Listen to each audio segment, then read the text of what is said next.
In 1869, Vermont, investigators uncovered a nightmare that history still struggles to accept. Beneath the Grady family's barn were the remains of 42 children. This is no ghost story, it's a truth so horrifying. It scarred an entire community forever. September 1869. Vermont in the late 19th century was not yet the postcard-perfect landscape of ski lodges and quaint small towns that people know today. It was rugged, rural, and unforgiving. The winters were brutal, the dirt roads easily swallowed by snow, and survival depended on community ties and self-sufficiency. Families like the Gradys thrived in this isolation, or at least seemed to. At the time, the Grady homestead looked like any other farm. A wooden house, painted white but weathered by storms. A field of half-harvested corn, cows grazing lazily at the fence line, and, of course, the barn, large, dark, and oddly quiet. But the barn was more than a place to store tools and livestock. It was the kind of structure that seemed to hold secrets, even from a distance. Locals passing by often commented on how the barn windows appeared too dark, even when sunlight struck directly against them. It was as if the building itself resisted the light. No one could have imagined what lay beneath it. The Grady family. John Grady was, by all outward appearances, a man of strong faith and discipline. At 48 years old, he was broad-shouldered and stern, the kind of patriarch who spoke in commands rather than conversations. His wife Margaret was quieter, pale, sickly-looking, and rarely seen outside the house. Together they had 4 living children of their own, though rumors swirled that Margaret had lost others during childbirth. The Grady children, Thomas, 17, Eliza, 14, Patrick, 9, and Sarah, 7, were rarely seen playing with neighborhood kids. In fact, they rarely left the property at all. Kept close to home, neighbors would say politely, though in hushed tones others whispered. Kept locked away. The family had lived on the farm for more than 20 years, yet no one in town could say they really knew them. The first sign of trouble began in late summer of 1869, when a boy named Daniel Harper, age 8, went missing. He had been seen walking near the edge of the Grady property while helping his father herd sheep. He never made it home. Local farmers formed search parties. They combed the woods, dragged the nearby river, and knocked on every door in the county. The Grady farm was visited too. Sheriff Elijah Ward recalled years later in his written notes. Mr. Grady opened the door with a calm that disturbed me. He said he hadn't seen the Harper boy and permitted us to search the barn. The structure smelled of damp hay and earth, but nothing seemed amiss. Still, there was a heaviness there I could not explain. Mrs. Grady stood at the window the whole time, pale as the moon, watching us. Daniel Harper was never found. Weeks later, another child disappeared, this time a girl. 11-year-old Catherine Miller, who was last seen near the schoolhouse. Then, only a month after that, 2 brothers went missing while walking home from church. The community began to panic. Parents kept their children inside after dark. Strangers were eyed with suspicion. Talk of a child thief spread like wildfire. But one name kept surfacing in whispers: the Gradys. Locals often noticed the barn at odd hours. A lantern would flicker inside at midnight, shadows moving against the walls though no one was seen entering or leaving. Some claimed they heard muffled cries drifting on the wind, though others dismissed it as imagination. But there were details too sharp to ignore. One farmhand passing late one evening swore he saw John Grady digging inside the barn with his eldest son, Thomas. When he called out, they both froze. Then, slowly, John tipped his hat and said, "Late harvest work," before walking away. The farmhand told the sheriff the next morning. Sheriff Ward, already uneasy about the missing children, decided to pay another visit. October 3rd, 1869, it was a Sunday when Ward rode up the muddy path to the Grady farm. The air was sharp with autumn cold, the sky heavy with gray. He found John Grady outside splitting wood. "Afternoon, Mr. Grady," the sheriff said. Grady looked up, his eyes hard, unreadable. "Sheriff, what brings you?" Ward dismounted. "I'll be plain. There's been talk. People are frightened. I'll need to look around your property again." A long silence followed. Then Grady spat into the dirt. "You'll find nothing but animals and hay." Still, he stepped aside. The sheriff walked the perimeter of the barn, the boards groaning beneath his boots as he entered. Inside, it smelled stronger than before, not just hay, but something damp and sour. The lantern light flickered on beams blackened with age.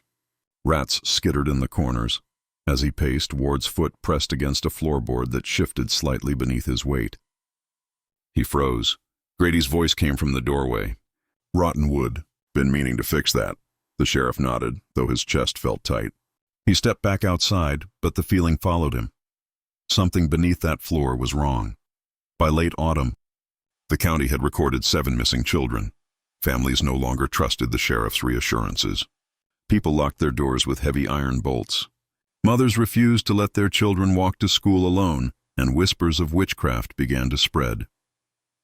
At Sunday service, Reverend Collins warned the congregation, "Evil walks among us. It may wear the face of a neighbor, a friend, or a family you thought you knew." Though he never said their name, everyone knew who he meant.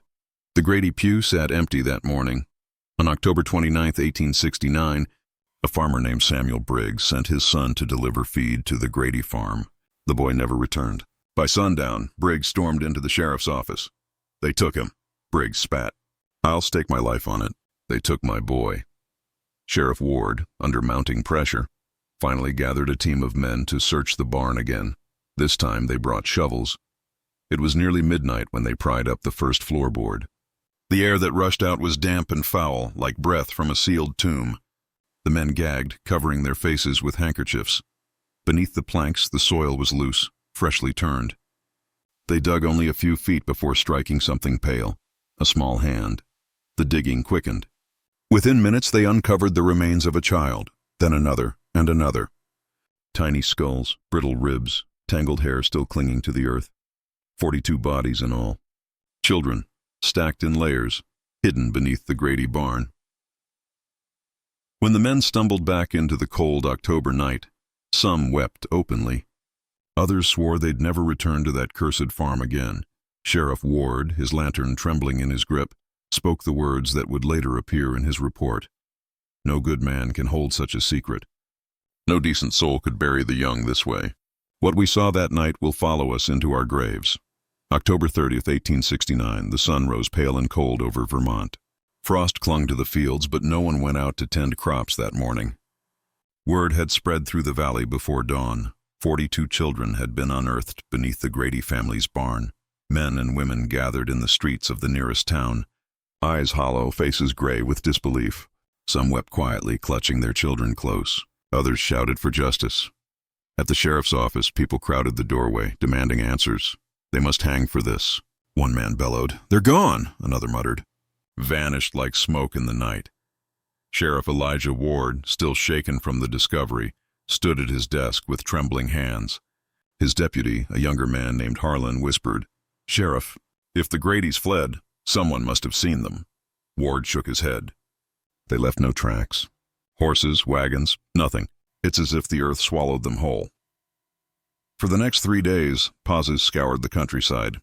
Men rode through forests, searched barns, and checked every abandoned cabin for signs of the family. But the Gradys were nowhere. Their house stood as though frozen in time, beds neatly made, bread still on the table. A kettle of water blackened from being left too long over the fire. It was as though the family had vanished within hours of the bodies being discovered. On November 2nd, 1869, the search widened. Notices were sent to surrounding towns. Wanted posters bearing the Grady name appeared on church doors and general stores. Theories spread faster than the posters themselves.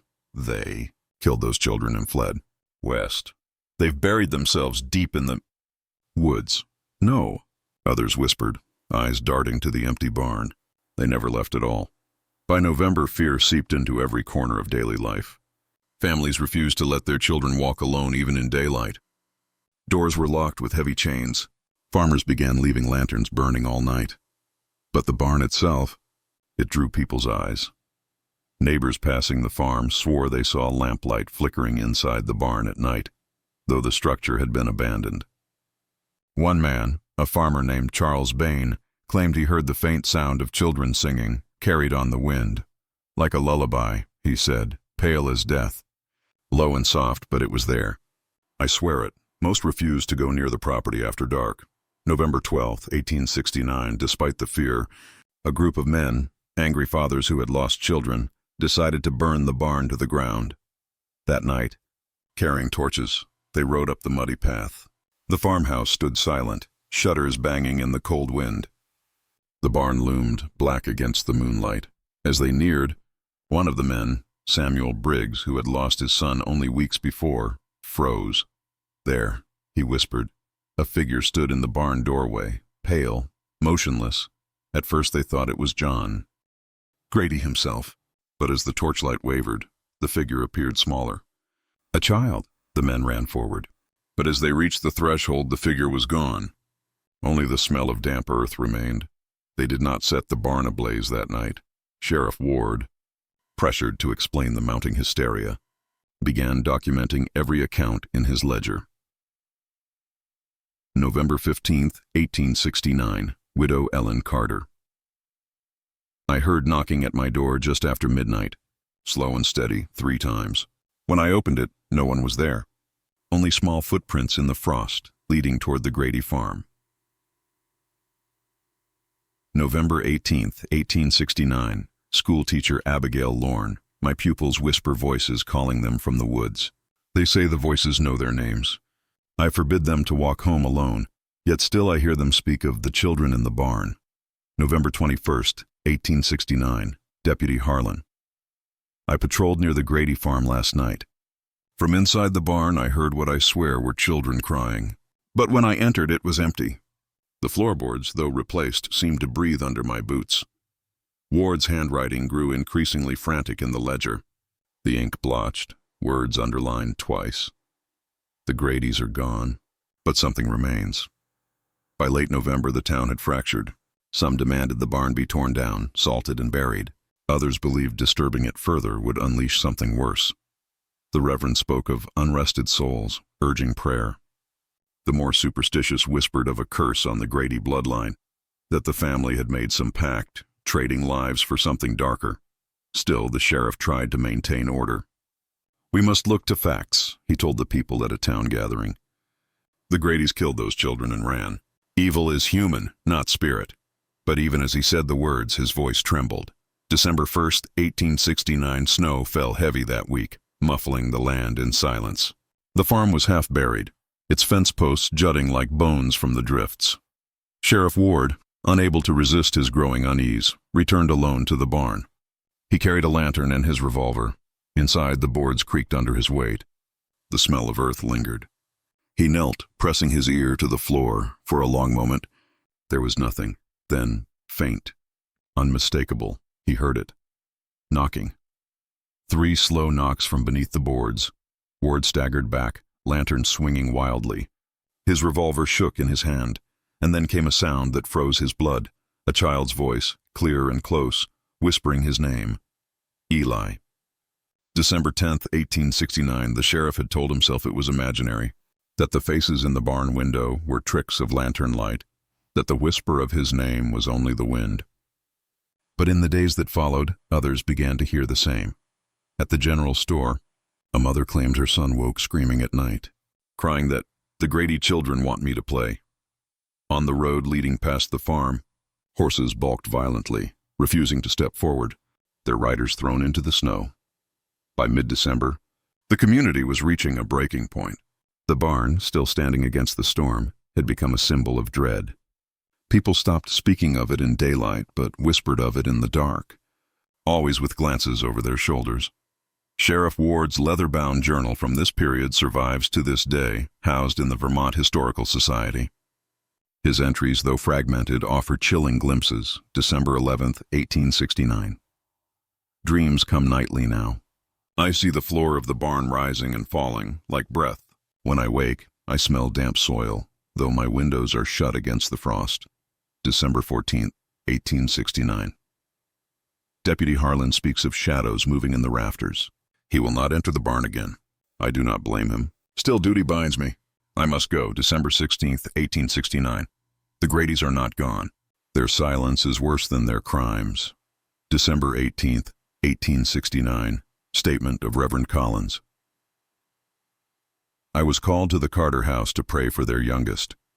The boy had carved words into the frost of the window pane with his finger.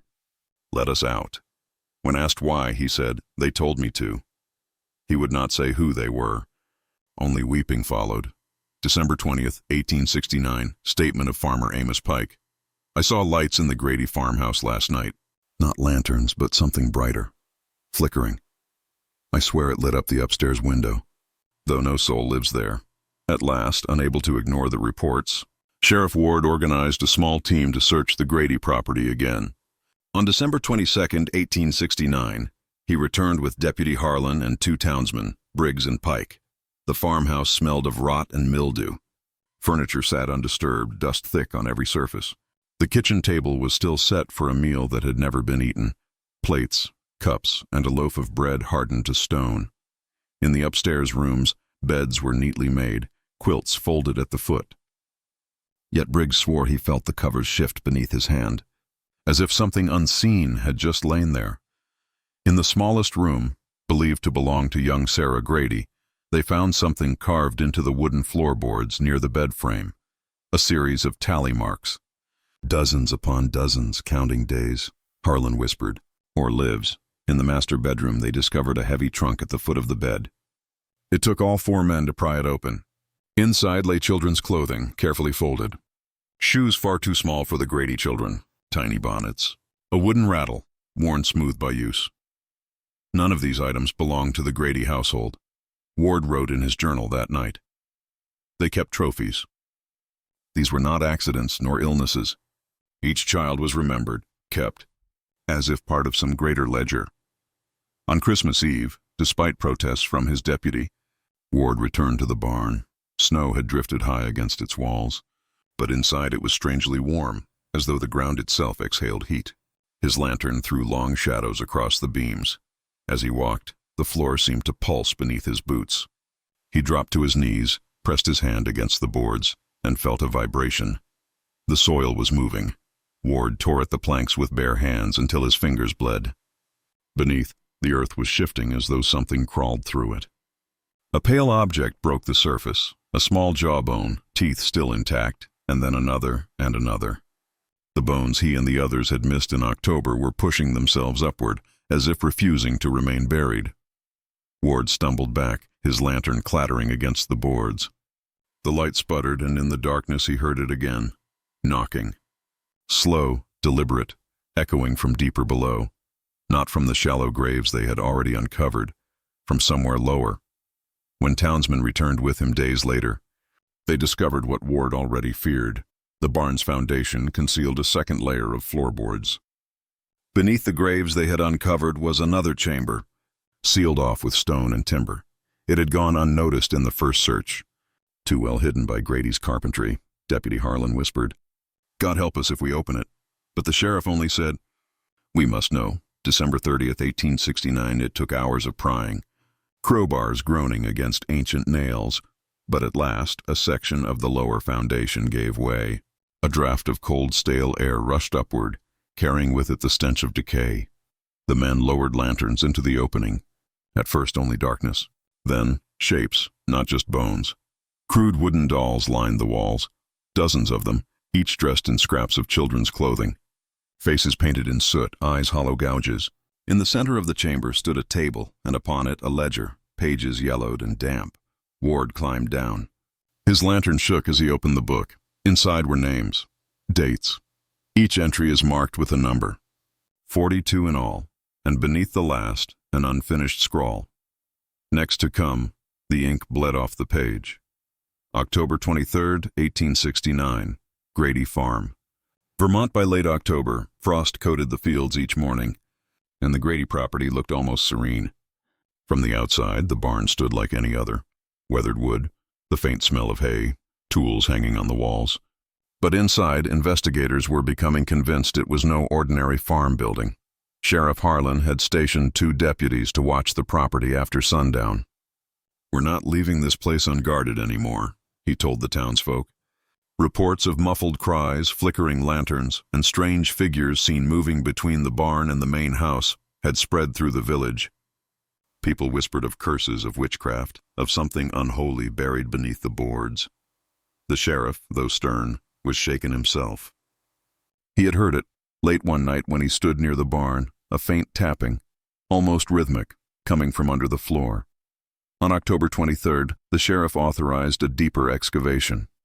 Workers returned armed with shovels and lanterns, their breath visible in the cold air. The first foot of soil revealed nothing but stones and roots. By the second foot, the earth grew looser, darker, with a sour smell rising. By the third, a worker's shovel struck wood, not a coffin, but what looked like the broken lid of a crate. The sheriff crouched, lantern in hand, and watched as the men pried it open. Inside were scraps of fabric, rotten with age, and something pale and brittle, the tiny bones of a child's arm. One of the workers dropped his shovel and vomited in the corner. "There's more here," another whispered, his voice trembling. They kept digging. Within the hour, they uncovered the remains of at least 6 children, tangled together, their bones discolored by the soil. Some were wrapped in fragments of cloth, others left bare. The men fell silent. No one dared speak louder than a whisper, as if afraid their voices might stir whatever still lingered there. The sheriff confronted Margaret Grady that evening. She sat at the kitchen table, hands folded neatly, her eyes fixed on the wood grain as though she were somewhere far away. "Mrs. Grady," Harlan said firmly, "we've uncovered remains beneath your barn. Do you deny knowing anything about this?" Her lips tightened. She shook her head slowly. "These were children," he pressed. 42, at least that's what we've been told. "Did you know they were there?" Finally she spoke, her voice thin but steady. "Some secrets are not meant to be unearthed, Sheriff. You'll only bring more darkness upon us all." The room grew colder. Even the deputies swore they could see her breath despite the fire burning in the stove. By October 27th, word had spread beyond Vermont. Newspapers began printing stories. Grady Barn conceals grisly secret. Dozens of children found. Vermont horror, family tied to mysterious burials. Strangers came from nearby towns, curious or horrified, some clutching Bibles, others carrying lanterns as if drawn to a spectacle. But for the villagers closest to the Grady family, it wasn't curiosity anymore, it was terror. Livestock died suddenly. Children complained of nightmares. One family claimed their daughter woke up screaming, insisting a little boy was standing at the foot of her bed, his eyes dark and hollow. On October 29th, Sheriff Harlan and 3 deputies set up a night watch inside the barn. Lanterns glowed dimly against the beams. The unearthed pit remained uncovered, the soil disturbed, the air heavy with the smell of damp rot. They sat in uneasy silence until near midnight, when one deputy swore he heard something. "Do you hear that?" he whispered. At first it sounded like wind moving through cracks. But then it grew louder, a faint chorus of children's voices, distant yet clear, humming a tune none of the men recognized. The sheriff raised his lantern. "Who's there?" he called, though his voice shook. The humming stopped. Then, from the open pit, came a sound no one could mistake. The giggle of a child, followed by another, and then dozens, rising and falling, filling the barn with an otherworldly chorus. One deputy bolted for the door, only to find it stuck. He yanked at the latch, but it wouldn't budge. The sheriff shouted for calm, but even he couldn't steady his hands as the lantern light flickered, casting shadows that seemed to grow taller, moving independently of their bodies.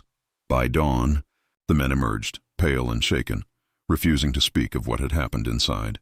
But they agreed on one thing: the digging had to stop. Yet orders came from higher authorities: finish the excavation, document the findings, and give the community closure. On October 31st, workers returned. This time, they uncovered something larger, a wooden trapdoor buried beneath the soil itself, hidden under layers of packed dirt and straw. When pried open, it revealed a narrow shaft descending into darkness. A foul wind rushed upward, carrying with it the stench of decay. "Looks like a cellar," one worker muttered. The sheriff disagreed. His voice was grim, final. "No, this was built to hide something."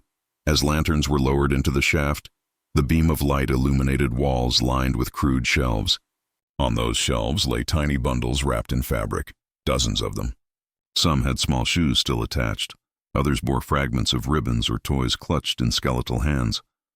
One deputy leaned closer, his lantern shaking. "My God," he whispered, "they weren't buried at all. They were kept." Then, from deep within the shaft, came the sound of movement, slow, deliberate, dragging across the dirt. The lantern flame sputtered, and someone, exhaled. The men stumbled back, their faces drained of color. Sheriff Harlan gripped the ladder, forcing himself to peer into the darkness. What he saw made him stagger, his voice breaking into a hoarse cry. They're not all gone. October 31st, 1869. The hidden shaft. The sheriff's words hung in the cold barn air. They're not all gone. The deputies stared at him, wide-eyed, refusing to climb back down the shaft. The faint sound of movement continued, a dragging shuffle, followed by a low whimper that echoed like it was coming from a tunnel far beneath. One worker crossed himself. It ain't possible, Sheriff. These kids have been dead for years. But Harlan's face was pale, his lantern trembling in his grip. Then explain what I just heard. By morning, reinforcements arrived. A county doctor, 2 more deputies, and Reverend Collins, who had insisted the evil beneath the barn had to be confronted, not ignored. Against every instinct, they lowered themselves into the shaft. The ladder creaked under their weight, dust falling from its rungs as their boots descended into air that grew heavier, damper and more suffocating with every step.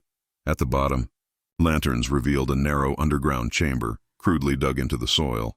Shelves lined the walls, stacked with bundles of cloth. But as they stepped closer, they realized these were not simply remains. Some bundles shifted slightly as though stirred by the breeze, or something else. One deputy lifted his lantern and froze. Beneath the cloth wrapping of one small figure, a jawbone twitched, opening slightly as if trying to form words. The deputy dropped the lantern, and it shattered on the dirt floor. Flames licked the air for a brief moment before being snuffed out by the dampness.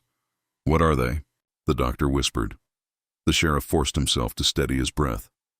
They're children, or what's left of them. Back at the house, Margaret Grady was brought down to the cellar for questioning. She looked frail, yet her eyes burned with a strange clarity when the sheriff demanded answers. Tell me what you kept under that barn, Harlan ordered. Her lips curved into something between a smile and a grimace. Not what, who, they were unwanted, forgotten. The mothers came here because no one else would take them. We gave them rest. Rest? Reverend Collins spat. You buried them alive? Margaret tilted her head. Alive? Some, yes. Some were already fading. Do you think the world was kind to them? We simply finished what their mothers could not. Her voice was so calm that even the deputies, hardened men, shifted uncomfortably. Later that evening, the sheriff returned to the shaft with only Collins and the doctor. They carried ropes and more lanterns. This time they intended to document everything, no matter what they found. At the bottom of the chamber, Collins began to pray aloud, his voice echoing off the damp walls. That's when the whispering started. At first it sounded like wind, but the words became clear. Dozens of voices overlapping, chanting fragments. Cold. So cold. Don't leave us. Mother. The doctor staggered back, clutching his lantern. They're speaking. No, the sheriff muttered, sweat trickling down his temple. They're begging. Suddenly, one of the cloth bundles slid from a shelf and struck the ground. It unwrapped partially, revealing the desiccated remains of a child. Its hollow socket seemed to fix directly on them, and its jaw worked open with a creak. Collins screamed, dropping his Bible. Panic set in. The men scrambled for the ladder, but the voices only grew louder, filling the chamber, overlapping until they became a deafening roar. The lantern flames sputtered violently, casting grotesque shadows on the walls, shadows that moved against the light, bending, reaching, clawing. Sheriff Harlan grabbed Collins by the collar and hauled him upward, the doctor close behind. As they scrambled out, another lantern toppled, flames licking the shelves. The cloth bundles ignited like dry tinder. The chamber filled with smoke, and the cries of children rose higher, sharper, until they blended into a single, piercing wail. The sheriff collapsed onto the barn floor, coughing, his chest heaving. Behind him, black smoke poured from the shaft, carrying with it a stench of burnt earth and decay. The deputies rushed forward, shouting, but no one dared descend again. By dawn on November 1st, the barn was reduced to smoldering beams. The fire had consumed everything: wood, shelves, bundles, even the shaft itself, which collapsed inward. Some claimed the blaze was a tragedy, destroying evidence that could have brought clarity. Others insisted it was the only way to cleanse the evil buried beneath. Margaret Grady was taken into custody, but she never gave another statement. She sat in her cell, rocking gently, whispering lullabies under her breath. Newspapers printed wild headlines: Vermont barn, fire ends, horrific mystery. Grady family secret, ghosts or murder. But the townsfolk knew the truth wasn't gone. They could still hear it. On November 3rd, just 2 days after the fire, families living nearest to the Grady farm reported hearing children's cries carried on the wind at night. Doors rattled, windows cracked, and livestock bellowed in terror. One farmer swore he saw small handprints in the frost on his windowsill, though no children lived within miles. The sheriff himself confessed, privately, that as he slept, he felt the weight of tiny hands pressing against his chest, as though trying to climb into his lungs. On November 6th, the sheriff prepared to transfer Margaret Grady to the county courthouse. She was silent until she was placed in the wagon. Then, she turned her head toward the burned-out ruins of her barn and spoke for the first time in days. "They're not gone," she whispered. "Fire can't touch what was promised. They'll always be here." The sheriff froze, his hand tightening on the reins. That night, as the wagon rattled down the dirt road, the deputies walking alongside heard it clearly. 42 voices, singing softly in the dark, following them step for step, and when the sheriff looked back, the charred ruins of the barn seemed to glow faintly, as if lit from within. October 31st, 1869, Grady Farm, Vermont. The barn was gone, reduced to charred beams and a pit of smoldering ash. Yet the sheriff knew their work wasn't finished. Fire had destroyed the physical evidence, yes, but not the truth, and certainly not the fear. The townsfolk avoided the property now, walking long detours to avoid its road. At night, lights flickered in distant windows and whispers carried on the wind. Farmers swore they heard children crying in the fields. Some claimed they had seen shadows darting between fence posts, small figures that vanished if you dared to chase them. But the sheriff was most disturbed by Margaret Grady. She had been arrested after the fire, confined to a small cell in town. Yet she didn't curse, didn't weep, didn't beg. Instead, she sang, soft lullabies in a voice that rose and fell like a grieving mother's. Deputies reported waking at night, the song somehow still in their ears. It was Reverend Collins who insisted they return to the ruins. "If the devil is at work here," Collins declared, "then we must drive him out, not run from him." Fire did not end this. It only stirred it. November 2nd, 1869, the sheriff, Collins, and 2 deputies stood at the blackened foundation of the barn. The fire had collapsed the earth where the shaft had once been, leaving a jagged hole choked with ash and splintered beams. Smoke still curled upward, though the flames had died days earlier. They lowered ropes into the pit. One deputy resisted, muttering, "Sheriff, this place don't want us back." "Neither do I," Harlan admitted. "But something's left down there, something we didn't see." With lanterns strapped to their belts, the men descended. The soil walls were damp and blackened, streaked with soot. As their boots touched bottom, they saw it. The fire hadn't reached everything. To the side of the collapsed shaft, hidden behind charred beams, was a narrow corridor dug into the earth. A tunnel, crudely lined with stones, leading deeper underground. Collins whispered a prayer under his breath. They followed the tunnel for 30 feet before reaching another chamber. This one was larger, carved into a rough square, its ceiling supported by wooden beams already slick with mold. And here, the fire had not touched anything. Lantern light revealed shelves, rows upon rows, each holding small bundles wrapped in stained cloth. The sheriff stepped closer. His throat tightened. These weren't corpses in the usual sense. The bundles were shaped like children but bound tight, like swaddled infants. Some were disturbingly fresh, as though wrapped only weeks ago. One deputy swore he saw a bundle shift. Another bundle began to weep. The sound was faint, muffled, like a baby crying beneath layers of fabric. Then another bundle joined it, and another, until the entire chamber was alive with a chorus of soft, stifled sobs. Collins dropped to his knees, clutching his Bible to his chest. Lord have mercy. Back at the jail, Margaret Grady seemed to know the exact moment the men entered that chamber. She began singing louder, rocking back and forth, her voice filling the cell with a lullaby no one recognized. Deputies swore the air grew colder with each note. When questioned later, she explained without hesitation.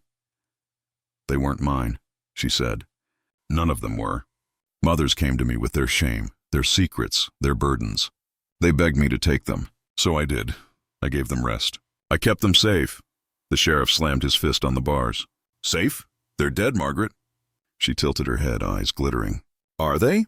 You heard them, didn't you? They still sing. They still want to. I told them I would never leave them. And I haven't." November 3rd, 1869, 2 a.m. Against his deputy's pleas. The sheriff returned to the tunnel at night with Collins and the doctor. The chamber was colder than before. Their lanterns barely pierced the shadows. The bundles lined the walls like silent witnesses. Then one unwrapped itself. The cloth loosened slowly, unraveling as though fingers were undoing it from the inside. The lantern light caught the face of a child, sunken eyes, skin gray and tight across bone, lips moving in a soundless murmur. The doctor staggered backward, retching. Collins screamed scripture, his words drowned by a sudden eruption of voices. Dozens of children's cries rose in unison, echoing against the walls. The bundles writhed, shifting, twisting, as if something inside them fought to get free, and then they began to fall.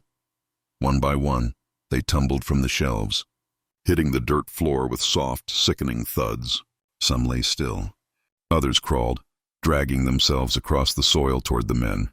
The sheriff fired his revolver. The sound exploded in the chamber, but the shot did nothing. The crawling figures kept moving, eyes glowing faintly in the dark. Panic took hold. The men bolted for the tunnel, lanterns swinging wildly. The sheriff felt something cold grip his ankle, small fingers, skeletal yet strong. He kicked free, leaving his boot behind. Collins screamed as another child clawed at his coat.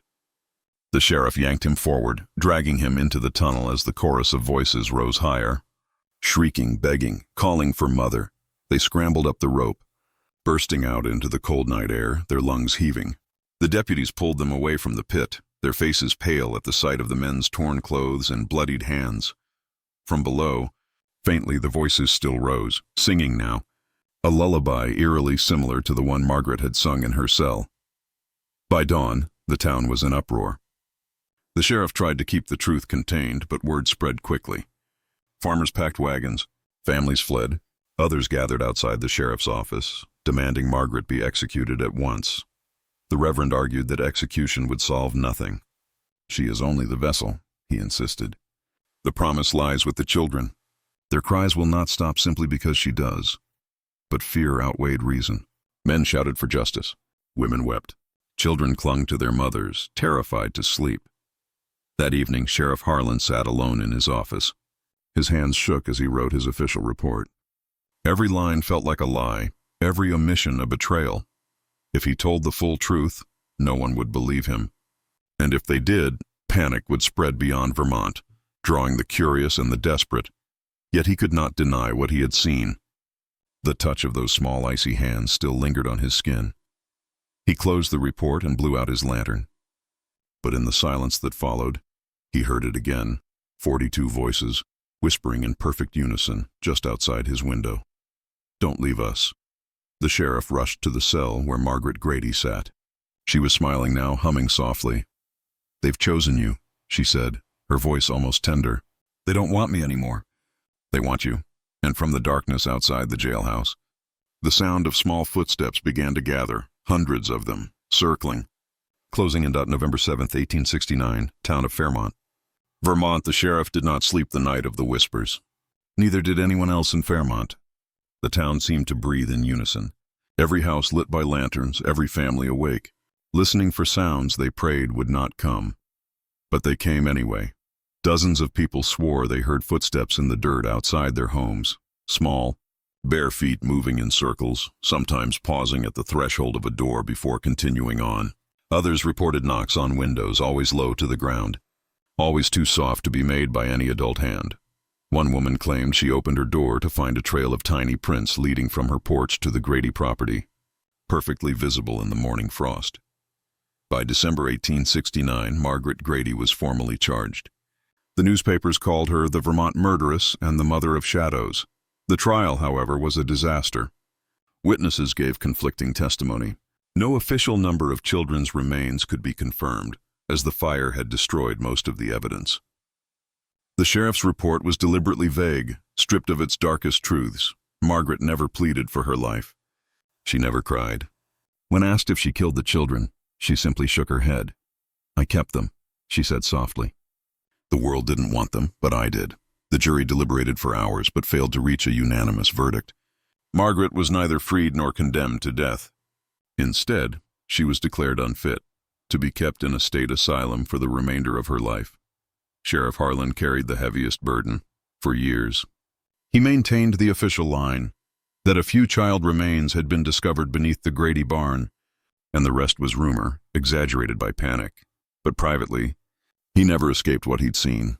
He resigned in 1872, moved west, and drank heavily until his death. In his journals, discovered long after, he confessed that 42 children had not only been buried but awakened. "I can still hear them," he wrote. "Sometimes I feel their fingers in my hair as I sleep. They whisper my name. They have not forgiven me." Reverend Collins returned to his pulpit, but he was never the same. His sermons turned darker, warning of curses, of souls that refused heaven because they had never known peace on earth. His congregation dwindled. Some feared he had gone mad. Others whispered he was still possessed by the cries of the Grady children. In 1875, Collins vanished. His church was found locked, his Bible open on the pulpit. On the inside cover were 4 words written in his hand. "They are not gone." Vermont never recovered. Families moved away. The school closed. The land where the Grady barn once stood became overgrown, avoided by hunters and farmers alike. But those who stayed swore the property was not empty. Lantern lights flickered at night where no house stood. Children's laughter echoed faintly across the fields. Dogs barked furiously at nothing, refusing to go near the ruins. In the harsh winter of 1881, a traveling peddler tried to camp on the Grady land. The next morning, he was found half a mile away, barefoot in the snow, frozen stiff. His boots were never recovered, but tiny footprints surrounded his body in every direction. Margaret Grady died in 1902 inside the asylum. She was 81. Nurses described her final weeks as disturbing. She would rock in her bed, whispering to unseen children, her arms held out as if cradling something small. On the night she passed, every gaslight in the asylum flickered out. The attending nurse swore she heard the sound of dozens of children singing a lullaby, echoing through the halls until dawn. In 1927, a reporter named Thomas Avery visited Vermont while researching forgotten American legends. He interviewed an elderly woman, the last surviving child who had lived near the Grady farm. She told him, "They never left. My mother heard them. I heard them. If you sleep too close to that barn, they'll come for you too. They don't mean harm. They just want to be held. But when you wake, they're gone, and you feel colder than you've ever felt in your life." When Avery asked why she never left the town, she smiled sadly. "Because running won't help. They follow. They always follow. Today the Grady farm no longer stands. The land has changed hands many times, yet no one builds there. Locals still warn travelers not to stop near the property, especially after dark. Some paranormal investigators have tried. A few recordings exist, static-filled tapes where faint voices can be heard, pleading, "Don't leave us." Skeptics dismiss them. But even skeptics refuse to camp on the site, and each autumn, when the leaves fall and the nights grow longer, small footprints appear in the dirt roads leading out of town. 42 sets, always the same size, always vanishing into the fields where the Grady barn once stood. Historians argue about what truly happened in 1869. Some call it murder, others a case of mass hysteria, and some dismiss it entirely as folklore. But in Fairmont, Vermont, the truth lingers. If you stand near the old Grady property at night, you may hear it yourself, the faint chorus of children, humming a lullaby just beneath the earth, and if you do, you'll know the sheriff was right. They were never gone. They are still waiting. The end.